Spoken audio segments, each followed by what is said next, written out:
სპეცოპერაციის დასრულების მერე უკვე დაიძრნენ და იმ სიმაღლეებიდან ჩვენი სახლის მიმართულებით დაიწყეს ჩამოსვლა და მთელმა ჯარმა და სამხედროებმა იქ ჩამოიარეს ჩვენს ეზოში.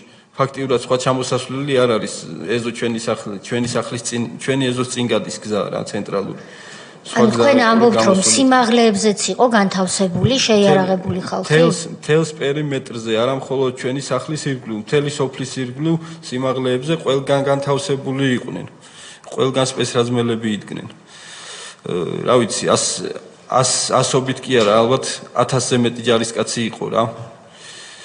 იმ დროს რაც შეიარაღებული ძალები ყავდა ჩვენს ქვეყანას შინაგან საქმეთა სამინისტროს გულისხმობთ ამ შემთხვევაში. კი ბატონო. სპეციალური დანიშნულების. კი ბატონო, და რავი, არ გამოურიცხავ რომ სამხედროების ყავდათ რა.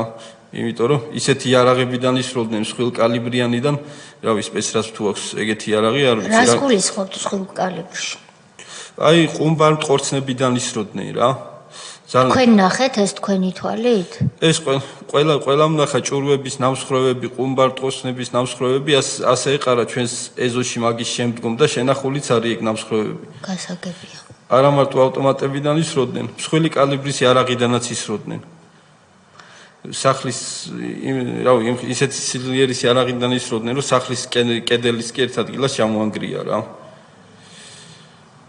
ესე იგი, თქვენ გაქვთ ფაქტებზე დაყრდნობით ვარაუდი, რომ იქ არ იყო მხოლოდ სპეცდანიშნულების ძალა გამოყენებული შინაგან საქმეთა სამინისტროს. კი ბატონო, აი იმ ფილმში, რომელიც ბატონმა ვახტანგ კობახიძემ გადაიღო, იქ ასახულია ის ჭურვების ნამსხვრევები, რომელიც ჩვენს ეზოში დარჩა მაგ სპეცოპერაციის მერე.